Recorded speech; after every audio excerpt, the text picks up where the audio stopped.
So let's meet with the CEO of Micura Services Ltd.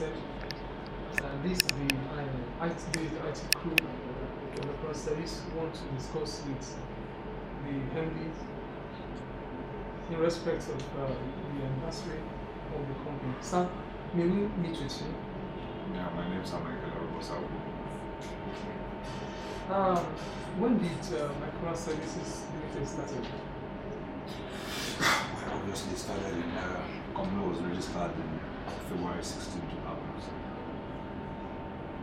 Okay. Now, what has made first, what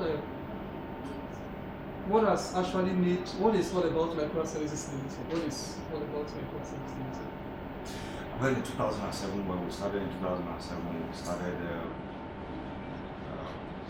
DNL, just providing specialized manpower services for bagging machines operations.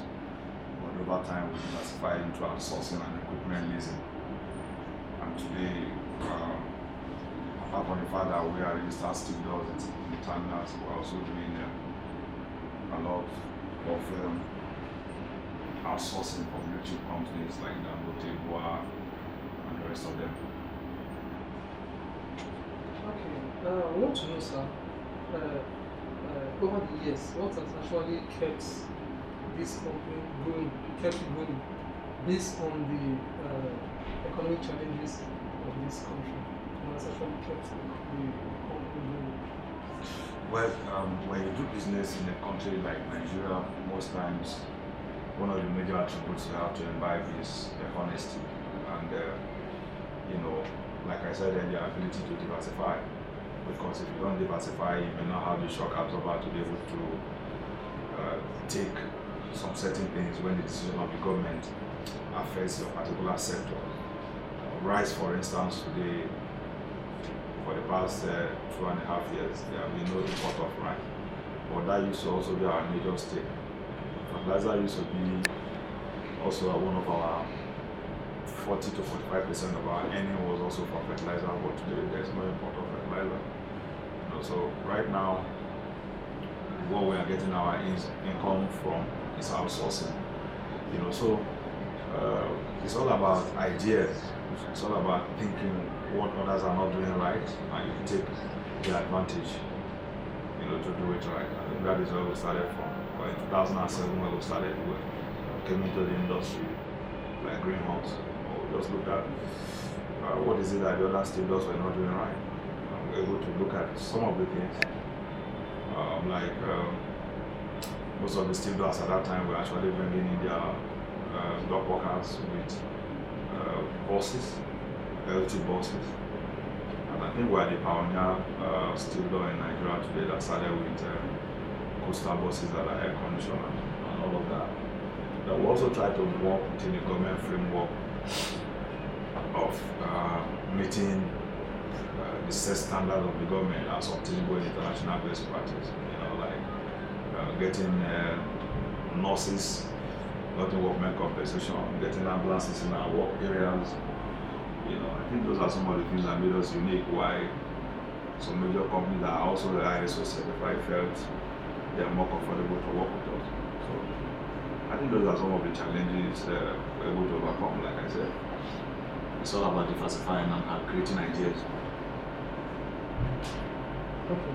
So we want to look at this area of what's really make Micura Services Ltd. To be distinguished from every other stevedoring company in Nigeria. Yeah, like I said, it's all about honesty, because in time past there used to be a lot of showdown between the stevedoring companies and the dock workers. Why? It's either they are not remitting their pension, or they are under-declaring their tonnages, or they are not paying them as at when due. But you have worked here for a long time, you say that we take salary as a major priority. And most times we pay the workers even before our principals pay us. So everybody wants to work with somebody who always have the effect of the workers at mind, especially when by 27, 28 you have the cut-off date where you pay your workers. So, and when they do 25,000, they do 5,000 metric tons, that is what they get paid for. They don't do 10,000 and they get paid for 7,000 with shortcomings, shortfalls. Those are where the arguments come from, and that is where confrontation sets in. So we have been able to do our job in a honest way by what we do is what we pay you. And even sometimes we discover that some of the workers who are actually doing the jobs, they are the ones that also help us to raise the invoices, and they also collect the payment. So there's a whole lot of transparency in the system, and that is why the workers are confident and comfortable to work with us. I think that is a major openings for us. So, where did you see Micura Services going in the next nearest future? Well, I've always said if you make the right decisions and you have the right people, every organization can also strive. I also, most fora that I have opportunity to talk to people, I also said, most times they say the customer is king. Yes, I agree. But sometimes the customer is not king, because the workers are king. If you treat the workers well, the workers will also treat the customers well. So it becomes a chain reaction, because the workers will help you keep your customers. Now, I see Micura Services 5 years, 10 years from now as being one of the major players in the outsourcing environment, the outsourcing industry. And even in this stevedoring environment also, I also see us taking the lead. At the moment, we just have few companies that can match in terms of honesty, in terms of service delivery. There are few companies that can, also compete with us. It also has to do with building a brand. We have been able to build a brand. All we need to do is let the workers key into those brands. And even the upcoming workers who are not even be employed today, at any point in time they are employed, they also know this is a brand. And the brand is built on trust and honesty. So for me, I think that is where we need to be. Get an ISO certification, because that is going to be our major hallmark between now 2017, trying to get an ISO certification, which also makes us sellable. It means we can do business all over the world, because once we are ISO certified, it means we have the quality standard. So I see us getting an ISO certification. I see us expanding, and I see us diversifying more, even out of what we're doing right now, into agriculture and some other things that will create wealth and employment in the future. So there's one thing also we also noticed. We discovered that you normally help the less privileged, you have to say for people. What really gave you some kind of drive for people to that is to venture into this area of philanthropy? Well, I also believe that one thing is for sure, giving is a thing of the heart. You don't need so much to give.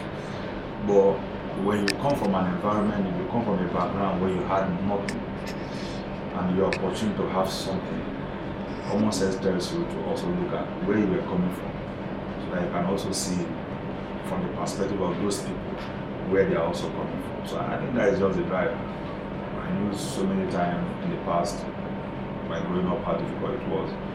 Paying school fees was a difficult thing. Where the next meal was coming was also a difficult thing. So if you have opportunity to also elevate and ameliorate those people who are in similar condition that you passed through in the past, I just feel that humanity's sake and common sense should also tell you that those people were where you used to be. Now you had opportunity to also see how you can lift them. I think that is just the drive.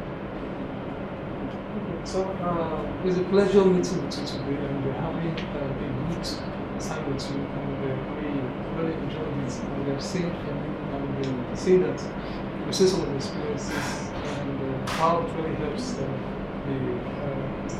company. We hope that God helping this company in the future is going to be one of the companies that people really recommend. Thank you.